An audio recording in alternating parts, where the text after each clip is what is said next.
Hi, great people. This is Deborah. All information provided on this channel is for educational purposes only. And this channel strives to enlighten and inform, not promote or encourage the misuse of the information. I encourage you to always consider your intuition and your discernment. Some knowledge is my intuition given to me in pieces, some completed, and some from videos and articles. I will use words not intended to offend people, but to describe my point of view and how I see things. Respect that we all have different paths. I appreciate my subscribers, my newcomers. Uh, your engagement is crucial, and your thoughts shape the discussion here. Your active participation enrich our discussion. Take what resonate with you and what does not resonate with you, put it on the shelf or throw it away. As always, I'm always going to have my notes because I don't want to miss my point of view, what I'm trying to say. Now, this particular video is about the seven laws and principles. What are the seven universal principles? Now, it's quite a bit. I'm going to read to you my notes and the scriptures that I'm going to give you. I have put it in exactly what's in the Bible, and I'm going to give you my esoteric of what I know that verse to be. Okay, the seven universal principles are outlined in the Kybalion. That's Kybalion, a book published in 1908 by three anonymous authors called the Three Initiates. These principles describe the laws that govern the universe, both in the physical and metaphysical realm, and are said to apply to things and all people. Now, just in case you don't know, this is what is given introduced to the Brotherhood or the Freemasonry. They learned about the Kybalion. They learned about the laws of the universe. I know that because I have a friend that actually I have three friends that are Freemasonry, and they're old like me, and they say certain things, even though they're sworn to death, sworn to oath. Some of them don't care. Trust me, I came across a few of them. Okay, so the summary of the seven universal principles: the mental, the mentalism. The universe is fundamentally mental. Reality is shaped by thought and awareness.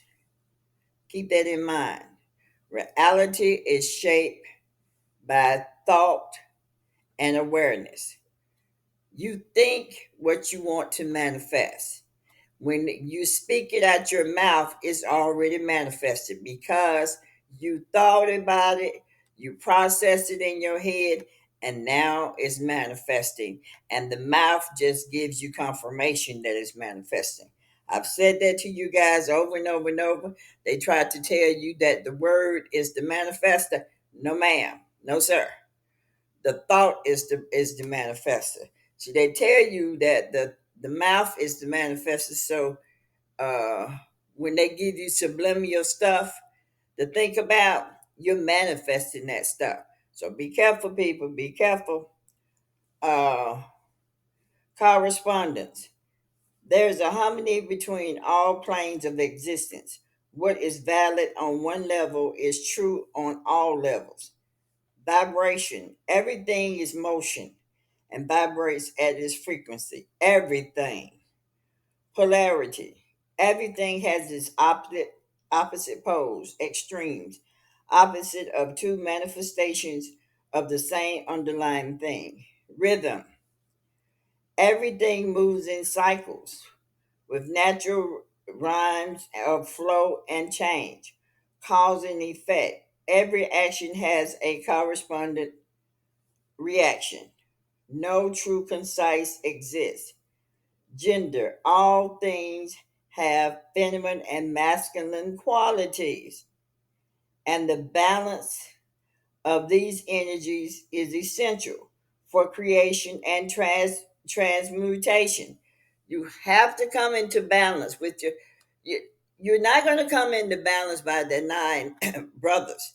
You're not going to come into balance by denying the feminine inside you. Sisters, you're not going to come into the balancing if you ignore the masculinity in you. That's duality. It's inside you, not, oh, okay, soulmate. Let me go get with a guy, or let me go get with a lady. No, that's not what that is. It's inside you. You carry the feminine and masculine qualities. Okay, and you also carry the feminine and masculine low energy as well. There's high energy and there's low energy.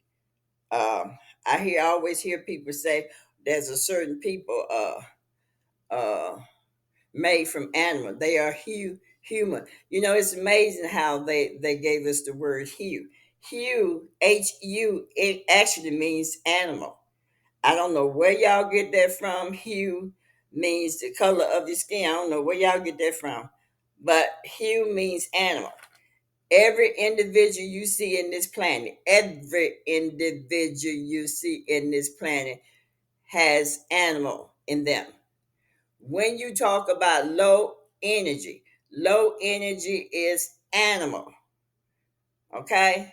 That's the craving, that's the desires of sex. All that stuff is uh animal, you know. So matter of fact, let me fly over here to Galatian because it points it out for you. Okay, what's animal?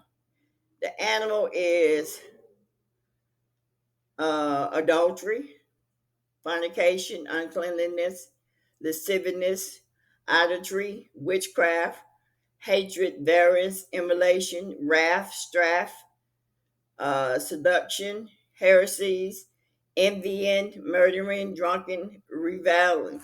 All that stuff is animal. Okay.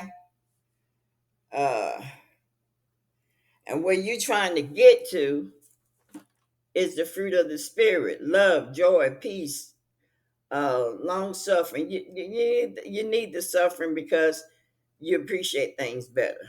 Gentleness, goodness, faith, I call it trust, meekness, temperance. And these are, if you do those things, you ain't got to worry about nothing. That's why I'm doing everything I can to give myself to my spirit, to the great mother spirit, because I don't want to go out like that. Now, the principle of mentalism, the all is mind. This principle states that everything that exists has its origin in the mind. The universe and all within it are essence, mental creation, the all, which can be understood as the universal. They say consciousness, but I say awareness is a mental construct and thought in the mind of the absolute. Notice they're calling the great mother absolute, they call the great mother all, but they made it a mental, they call it father. The males, the brotherhood is called it father. The principle of correspondence, and you hear them say this all the time, as above, so below, as below, so above.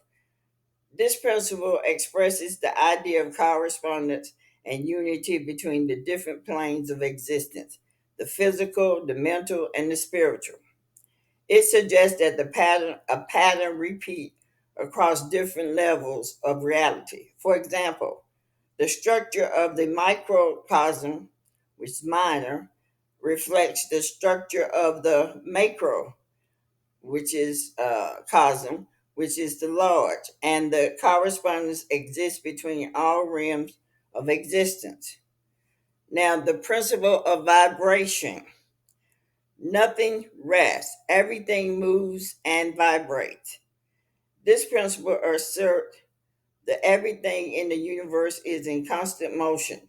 Everything has a vibrational frequency, whether matter, energy, and thought. This includes visible, physical matter, which vibrates in a slower frequency, and invisible spiritual matter, which vibrate at a much faster frequency. In essence, the universe is in constant flux and change, and understanding vibration helps influence the nature of reality. Everything is in motion, and the difference between different states of matter and energy is just a difference in vibration. You can influence your reality by turning your frequency through thoughts, action, and energy. Influence the material world. As I've said to you over and over and over, you can take your energy and you have to test your energy. Um, you have to test it. Like I told my daughter, I said, we're going to go into Macy's, but before we go into Macy's, let's put on an energy of laughter. So when we went into Macy's, every person we went to was laughing and smiling and talking, and they didn't even want us to leave. The Most High has given power inside of you to change the energy. You can do that. You can transmute the energy. Well, what's in you can transmute the energy. Let me correct myself. The principle of polarity. Everything is duality. Everything has poles. This principle suggests that everything has two opposite aspects of poles. For example, hot and cold, light and dark, love and hate are expressions of the same underlying thing. These opposites are not separate, but are part of the continuous spectrum of continuum. It's coming from the same place. That's what you get confused at. You're thinking it's in a separate place. Your low and high uh, energy is inside you. Well, it's the same thing where we got it from. It was low and high. It's coming from the same place. Think about it. You and your body can get mad. You and your body can be happy. Right? Right. Okay. Now, understanding that opposite or different degrees of the same thing allows you to transcend the limitation of duality and find unity between the apparent opposite. You can do it, people. Got to test yourself. Opposite of two extreme of the same fundamental quality. By understanding the nature of polarity, you can change how you experience or perceive opposite in your life, shifting from negative to positive, from fear to love. I've been telling you guys that for a long time. And the reason why I'm telling you, because I've done it and I do it all the time. My mouth is dry. Okay.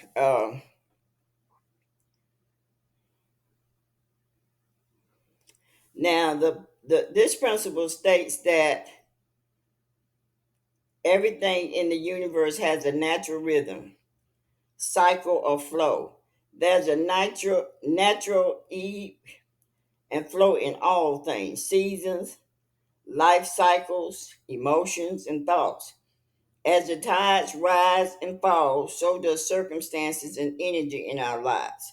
These principles encourages us to recognize and move in harmony with the rhythm of life rather than the resisting them. Everything in the universe has a cycle. It starts at zero, it ends at zero.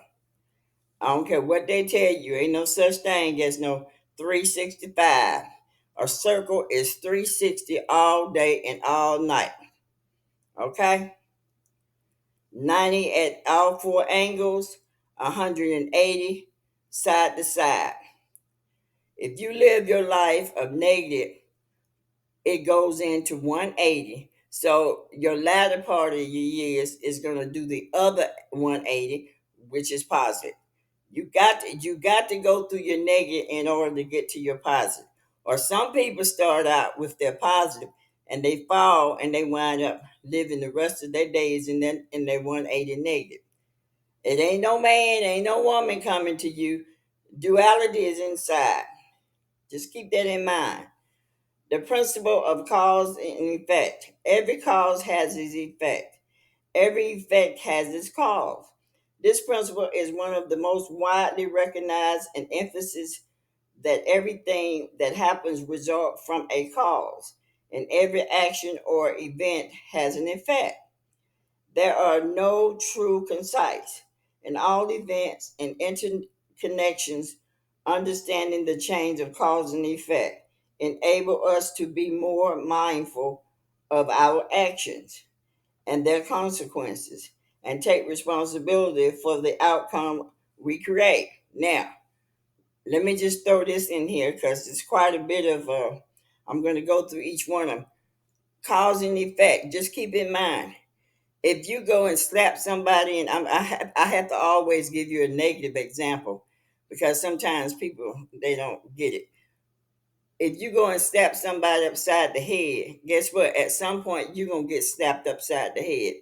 Or if you squeeze in between two cars and almost cause an accident, guess what? You're gonna go down the road, and the same thing gonna happen to you.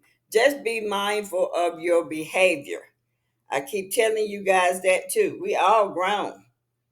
It's important, and no grown folks want to be told what to do, which I'm not telling you. I'm telling you my experience and what I know, and I have to always tell you my experience because I don't mind. I've seen some joyous in my behavior become better. Okay, nothing happens by chance. Everything effort is in resort of a cause, and by understanding the chain of casualty, we can influence and direct the outcome of our lives. Personal responsibility and awareness are crucial to mastering this principle. Karma and cause and effect.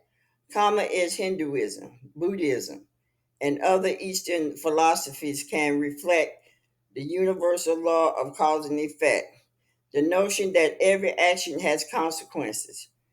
The religious teachers of karma may be a moral guide and a metaphor for more profound universal truth about the interconnections of all action. Now, the religious leader is going to give the Bible is an allegory metaphor. They're going to give you that over they're going to give you another metaphor on top of a metaphor. I'm going to show you where these laws are in the Bible. They just list it differently. It's that's why it's just so important to let your inside talk to you. Baby, I'm telling you, it's nothing greater than letting your inside talk to you better than listen to people on the outside. I promise you. Do I always get it? No, I'm not going to sit there and tell that lie. The golden rule. The principle of treating others as you would want to be treated, which appears in many religious texts, can be seen as a reflection of the universal law of empathy, uh, collection, and harmony. It suggests that a universal truth about how many interacts align with a more excellent natural order. The principle of gender. Gender is in everything. Everything has its feminine masculine principles. This principle states that gender is present in all things. The feminine and masculine energy is not restricted to biological sex. It's not sex, people, but applies to all creation. Everything has both feminine and masculine. A whale is feminine and masculine. What do you call it? The guy, the flipper. Mm, anyway, the other sea animal, the big one. Every animal is feminine and masculine. Every animal, and it doesn't always mean sex. The feminine and masculine energy concept is not restricted to biological sex, but applies to all creation. Everything has both feminine and masculine qualities that are in a constraint dance of balance.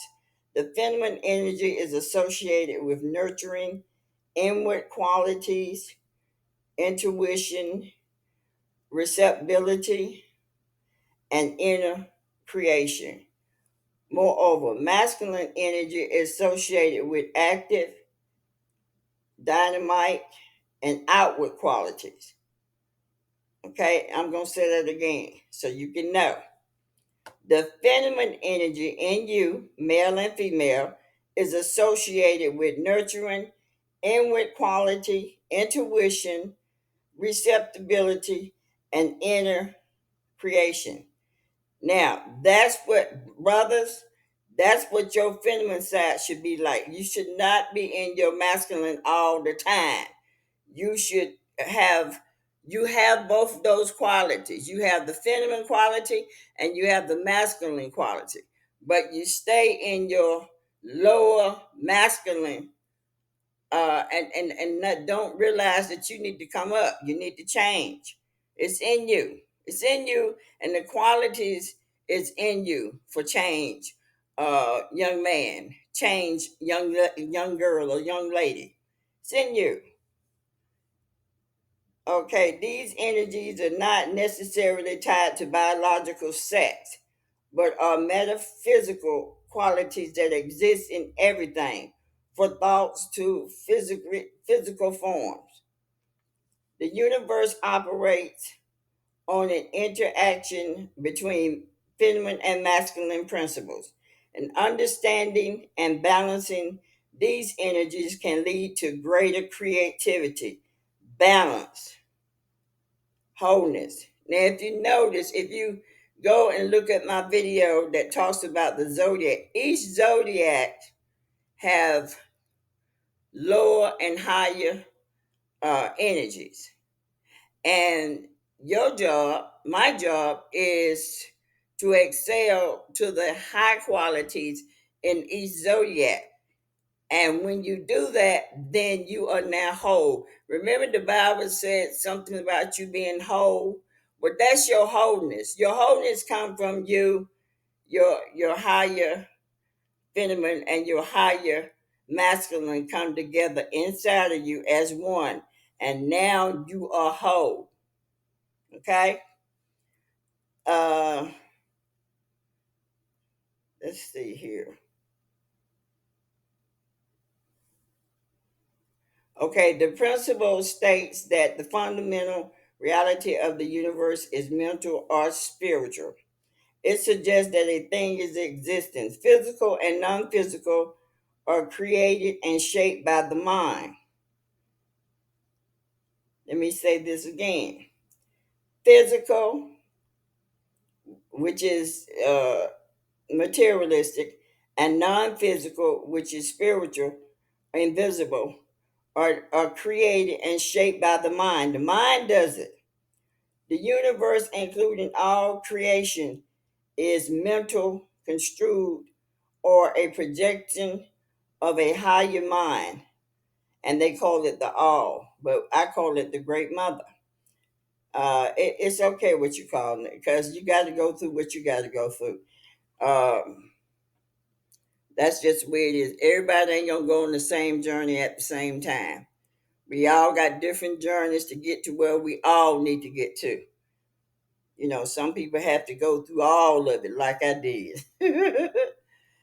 Okay, this implies that thought and consciousness, but awareness are crucial in shaping reality and creation or originates on the mental plane.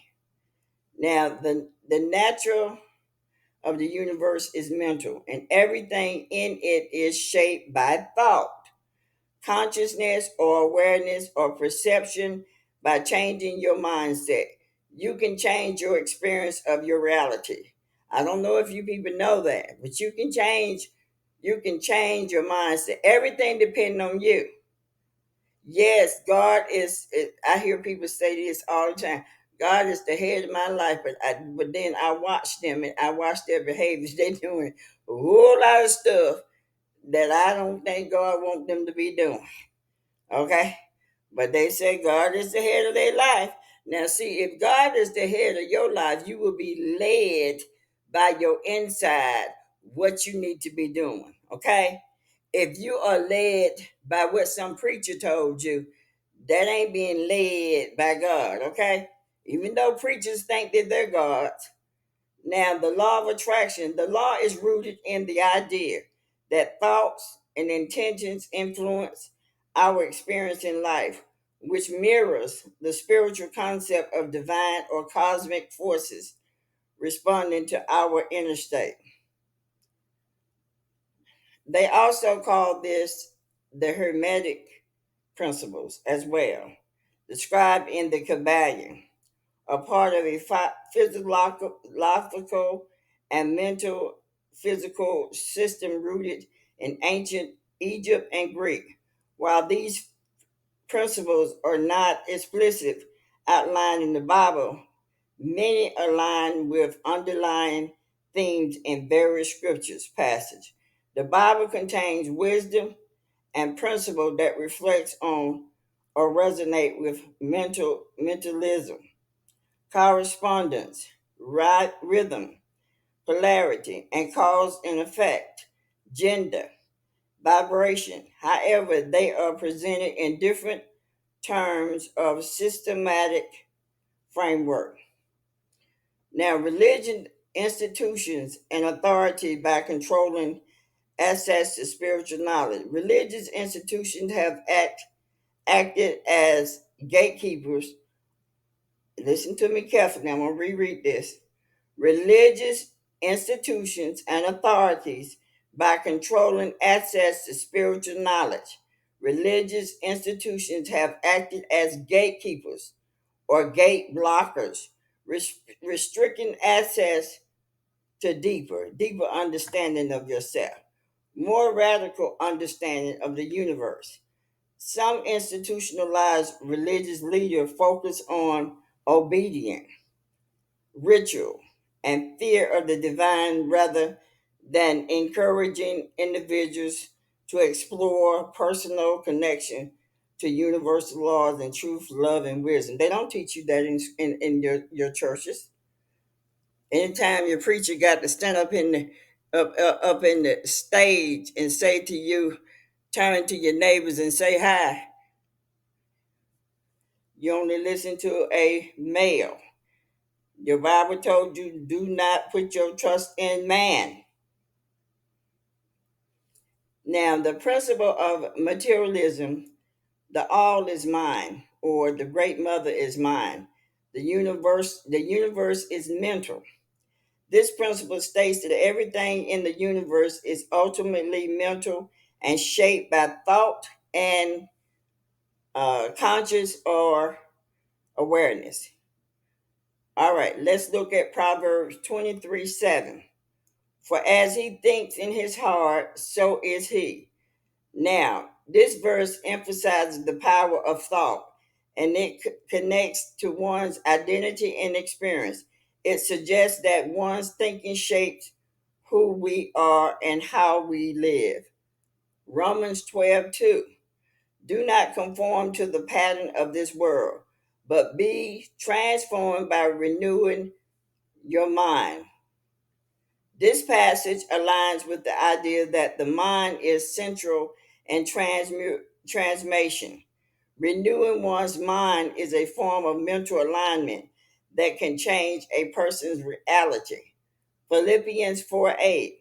Finally, brethren, you know they put brethren because it's a brotherhood, and sisters, that's the sisterhood. Whatever is true, whatever is noble, whatever is right, whatever is pure, whatever is lovely, whatever is admirable, If anything is excellent or praiseworthy, think about such things. You might want to pick up Philippians 4:8 and snap it on your wall or something. The emphasis here is on directing the mind toward positive, virtuous thoughts, suggesting that our mental focus affects our reality experience. The principle of correspondence, as above and as below. Uh, if you look at Matthew 6:10, your kingdom come, you will be done on earth as it is in heaven. In this prayer, Jesus asked for alignment between the will of God in heaven and the reality on earth. This reflects the idea of correspondence, which is true in the higher spiritual realm, should be manifest on the earth level. That's real stuff, real talk. Colossians 1:16 and 17.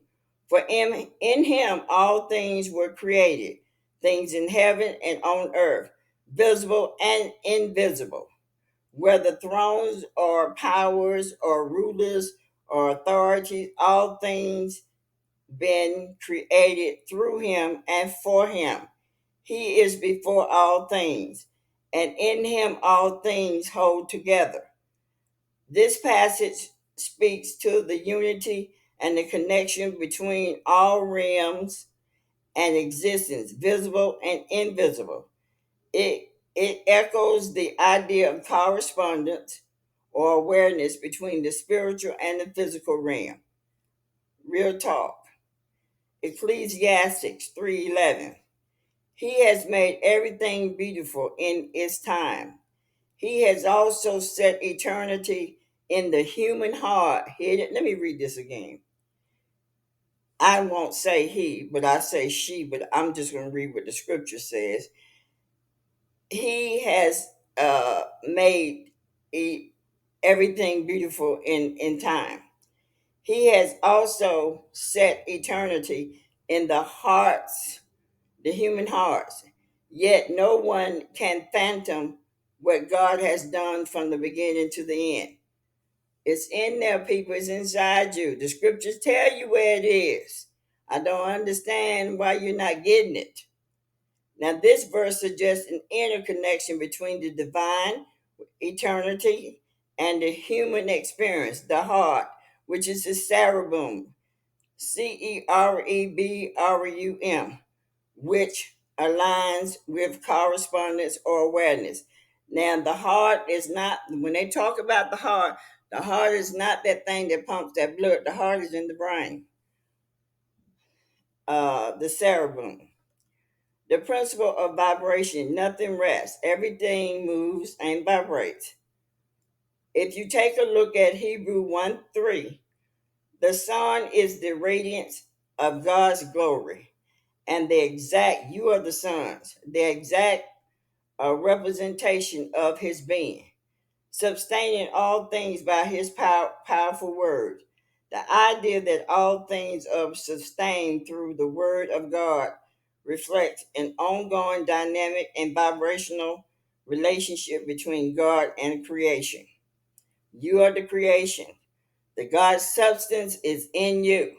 You don't need nobody outside teaching you because the teacher is within you. Don't be afraid of yourself.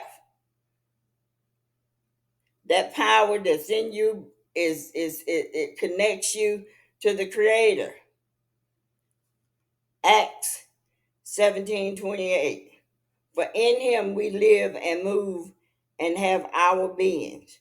This speaks to the idea that life and all creation are in a state of movement and vibration within God's presence. God's presence is inside you. Psalms 104:30. When you send your spirit, they are created, and you renew the face of the ground. This reflects the continuous motion and life force given to all creation by the Spirit of God. God is a spirit. No man can see God and live. God is a spirit. When this made up Moses saw the face of God, the face of God was his face. Because this is where God's spirit dwells, in your head. Think about it, people. Face. God does not have a face, but people do. Think, people. This reflects the continuous motion and life force given to all creation by the Spirit of God, the constant renewal and akin to the idea of continuous vibration and energy. Romans 11:22. Consider therefore the kindness and sternness of God, sternness to those who fail, but kindness to you, provided that you continue in his kindness. Otherwise, you also will be cut off.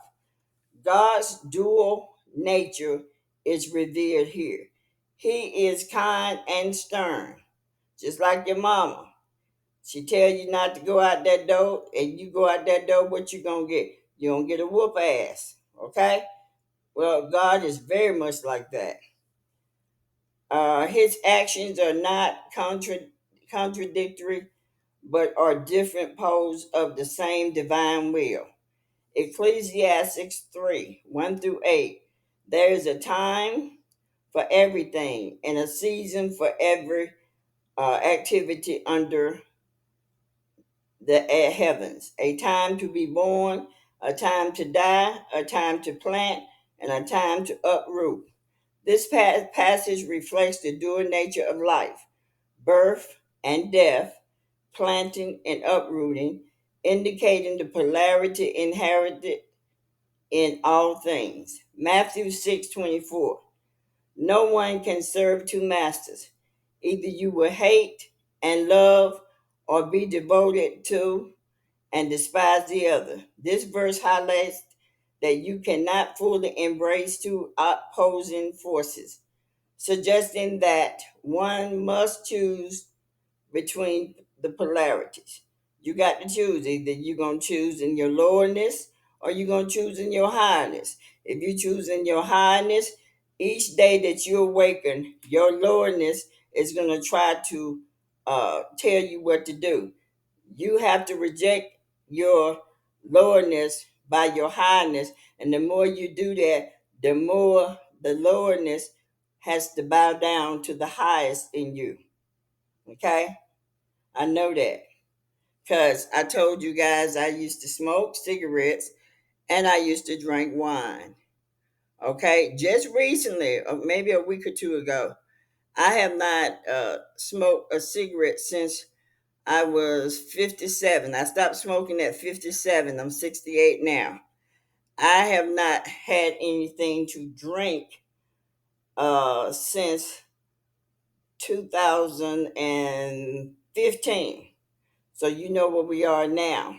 So my point that I want to say to you, every now and then, my son still smokes, but he only smokes in his room, and he's kind enough not to smoke in the car too. But of course, cigarette smoke goes through the vent.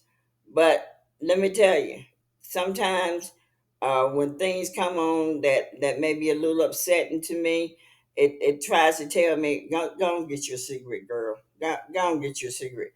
Now, I ain't smoked in a long time. Go and get your cigarette, girl. I said no to it. You know what made me say no to it? What made me say no to it, I didn't like the way the cigarette smelled with my fingernails. I did not like the way my clothes smelled like cigarette. I didn't like the fact that the room smelled like cigarette because I'm a meticulous person. I'm a Virgo. I like cleanliness. I like the smell freshness. So that's what kept me not going back smoking. Drinking.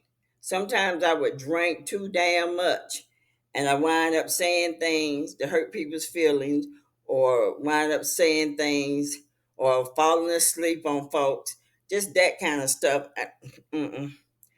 I don't want that. I don't need that. See, I used to drink because I was frustrated with life and the things that occurred in my life and the things that I seen go on with other people and their behavior. I don't have that, excuse me, I don't have that problem now. So I, excuse me, so I don't worry about that. All right. So Ecclesiastic 1 through 8, I given you that. Psalms 1 3, that person is like a tree planted by the streams of water, which yields its fruit in season, whose leaf does not wither, whatever they do prosper. Now, that's what Ecclesiastics 3 through 8, it goes in with Psalms 1 3. Uh, if you strive and if you be defense with your lower self, your season is coming. And this verse aligns with the principle of rhythm, which states that there is a natural cycle of flourishing and withering in the season of life. There's a time down and there's a time up. That's just the way it goes. Now, this verse aligns with the principle of rhythm, which states that there is a natural cycle of flourishing and withering in the season of life. Galatians 6 7 through 9. Do not be deceived. God cannot be mocked. A man reaps what he sows.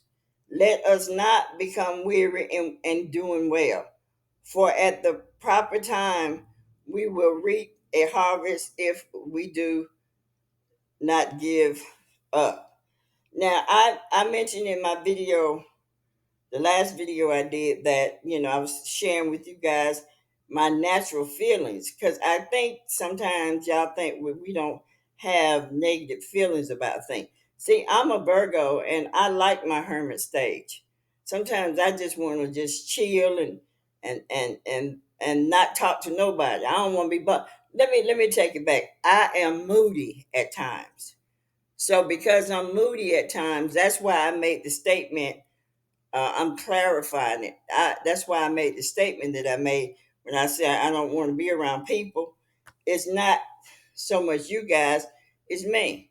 I am a hermit type of individual. I enjoy me. Uh, I'm kind of glad I didn't learn me in my early years, because I would have been not helpful at all to anybody, because I would have been focusing just on me. Ain't that something? Okay, so now the principle of cause and effect, every cause and effect has an effect. Now, this principle asserts that all action has consequences and that no true concise exists. In Galatians 6 7, do not be deceived. God cannot be mocked. A man reaps what he sows. Okay, this is a direct example of law of cause and effect. What one sows will determine what one reaps. Luke 6:38, give and it shall be given to you. A good measure pressed down, shaken together, and running over will be poured into your lap. For with the measure you use, it will be measured to you. Now the scripture reflects the idea of cause and effect, where your actions is given determine the outcome in receiving. Romans 2:6. God will repay each person according to what they have done. This is a clear statement of the principle of cause and effect, where action leads to consequences in alignment with divine justice. The principle of gender again, in Genesis 1:27. You need to understand Genesis 1:27. Some people try to put 127 and say that's Adam and Eve. Nope, not at all. This is androgynous. Genesis 1:27. Androgynous is nothing but the feminine and masculine uh, spirit inside a person. So God created mankind in his image. In the image of God, he created them. Listen, them, male and female, he created them. Although the male wasn't first, the female was first, just like she is in pregnancy. This speaks to humanity dual's nature, which includes feminine and masculine aspects created in God's image. It's not talking about the outside, boo. It's talking about the inside. When you go to the hospital and you lay on that bed, they need to get an image of you. Are they getting the image of your outside or your inside? Think about it. Ephesians 5:31-32. For this reason, a man will leave his father and mother and be united to his wife, and the two will become one flesh. This is a profound mystery, but I am talking about Christ and the church. Okay? Talking about Christ and the church. This is totally different. This passage illustrates the principle of gender through the union of feminine and masculine emerging in the marriage relationship, which mirrors the spiritual union of Christ and the church. Christ is your higher self. The church is your body. Just keep in mind, he's talking about no building. And I don't know why they Christ is nothing but crystal, which is nothing but your chakra system. That's crystalline. Your chakra system inside you has to line up.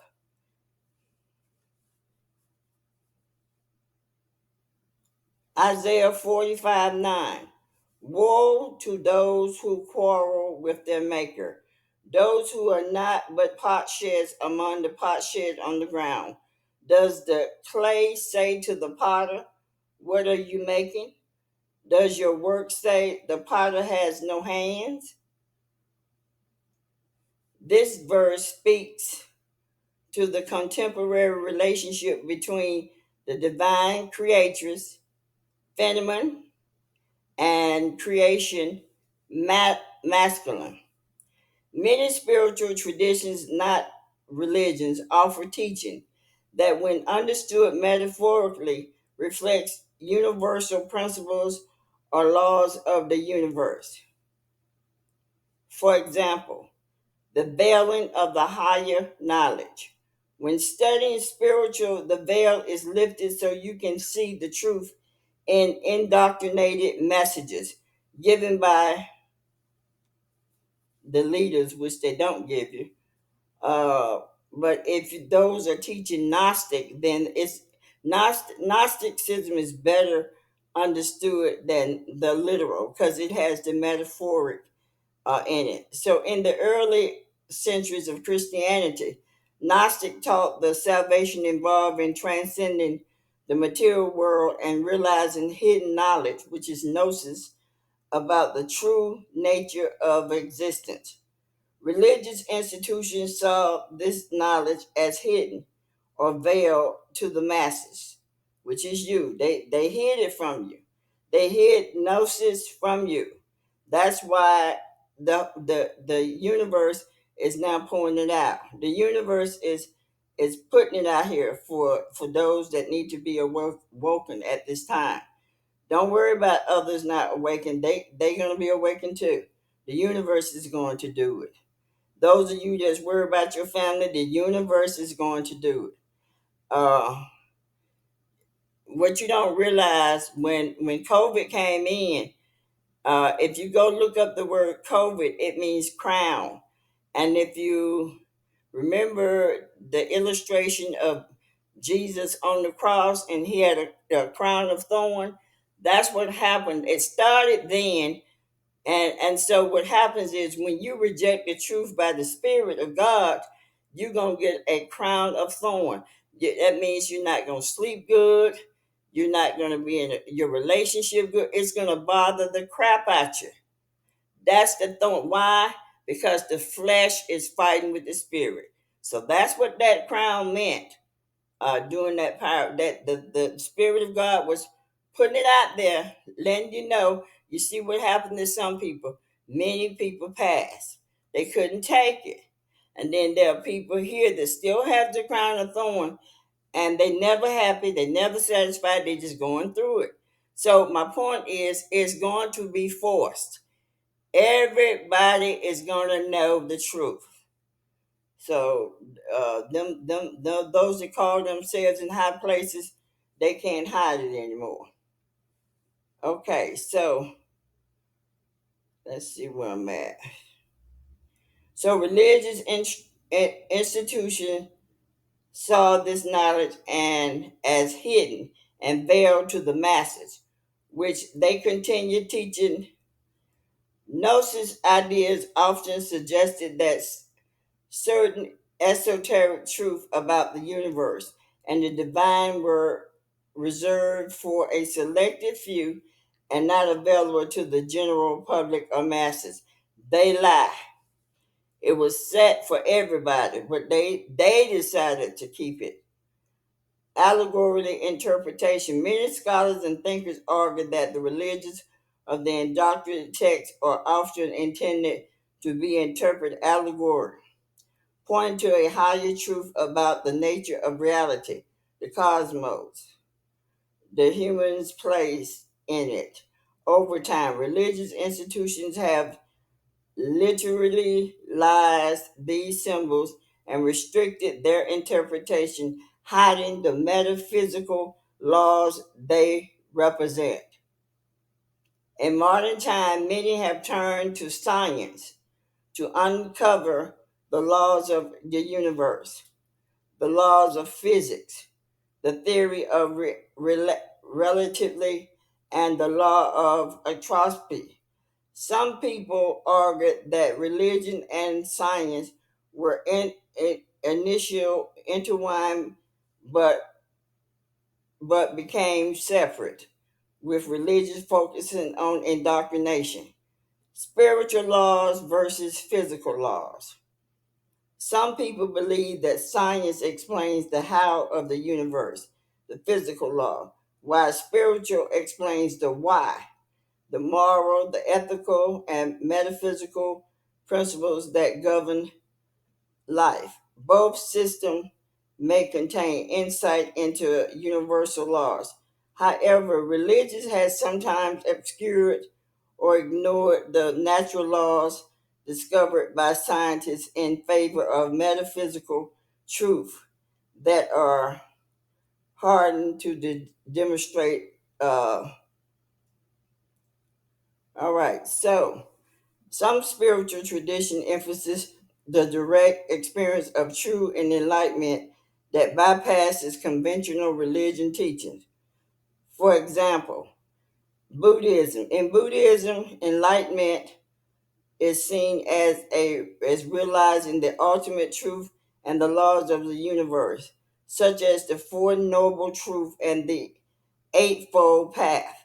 The teachings of the Buddha suggest that this deeper understanding is available to anyone who practices mindfulness and meditation and is not necessarily dependent on external religion institutions. Other interpretations or names that the seven principles are given you. So when you hear them, you be like, oh, okay, those are the principles, universal principles. These principles are sometimes grouped under broader categories like spiritual laws and universal laws of nature, emphasizing their roles in guiding and explaining the natural and spiritual order of the cosmos. You will hear the seven hermetic laws of seven hermetic principles of the Kybalion. The laws of the universe are universal laws.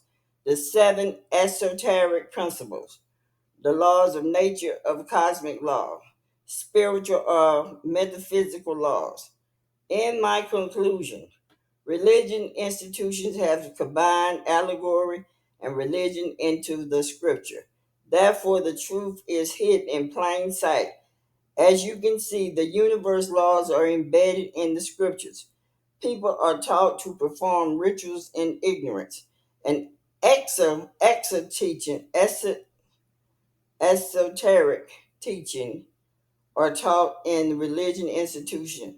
The EXOTERIC, exo means outside. You're not taught the metaphysics. You're not taught the allegory. You're just taught the literal, and they have kept it that way. Uh, Instead of opening up more profound or hidden knowledge or universal truth that can be found through personal experience and esoteric knowledge, ASOTER, that means inner or inside. The seven universal or Hermetic principles are understanding the laws governing the universe and reality. Many use these principles for personal growth, self awareness, and alignment with the universe. I'm one of them. That's why I talk about them so much. I'm not going to sit up here and say it's easy because it's not. And, you get tested because you be trying to you be trying to do the right thing. Somebody come along and they will. Mm, you do get tested. Now, awareness of pattern. Recognizing correspondence between different levels of existence can help you find patterns in your life and understand how your internal state affects the external world. Energy and vibration. Vibration teaches that emotional and mental states influence your environment. By maintaining a vibrational frequency, you can attract better outcomes. Transforming opposite. The principle of polarity helps you understand how to transform negative situations into positive ones by finding the common thread between extremes.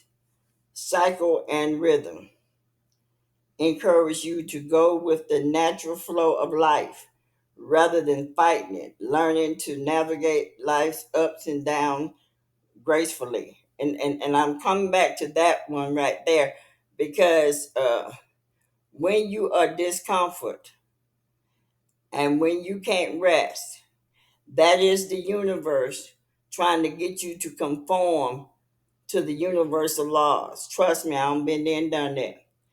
Don't blame no demon because your lower self is your demon. We all got it.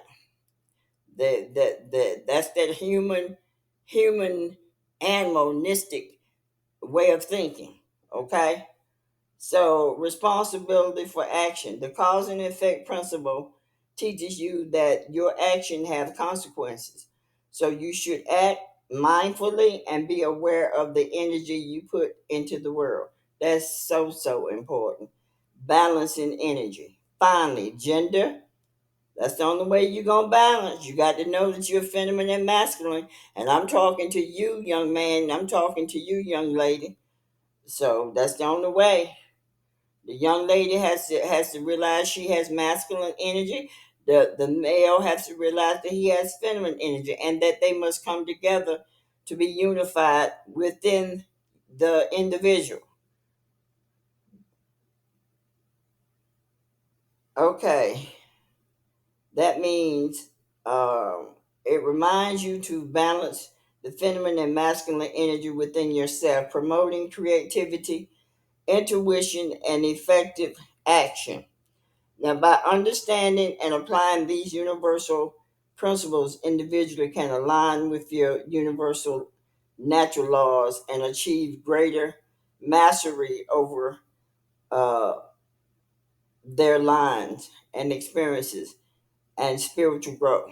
The reason why I talk so much about the chakras, our behavior, is because that has been my experience. Keep in mind, I talk so much about it because I'm a Virgo. I'm an earth sign. So I have to, because I am an earth sign, I have to master within myself. I have to take ownership. I have to take authority over my lower self because there are things within myself I cannot stand. Excuse me. That's why I don't smoke no more. That's why I don't drink no more. And there are some. I tend to get a little because I'm meticulous. I tend to get a little upset about people that are nasty, and really that's not my business. So as long as they're not doing within my area where I live, in my place of living, then I don't need to worry about it. So I'm working on it, y'all. I'm letting the Most High work on all those little things that that I need working on, uh, and that's what makes me be in harmony. What makes you be in harmony is that you let the universe deal with you. When you're not in harmony, you're going to be pushing and pulling and pushing and pulling, which means you're going to be intense. You're going to be tensed up. You're going to be fighting with yourself. You're going to be fighting with people. If you want money and all that stuff, none of that stuff going to come to you until you get it together. Trust me. If you are a person that hold on to money, you can't expect to get money when you're holding on to it. You got to learn to give so you can receive. That's automatic. See, that's what the church people, they think giving money to the preacher only is the reason why they're getting. They can take that same money that they give to the preacher and give it to the homeless person, and they'll still get a return because that's reaping and sowing. They don't know that. They're not taught that stuff in churches, but trust me, it's happening. It's happening as I speak. So anyway, I hope has been a very long video, but hopefully you got what I'm saying. I have put what I had to say in the charts here, so hopefully you can see them. I probably won't be putting it underneath the video, but if when I see them, if they look like I need to, I will. All right, guys. Next time, take care.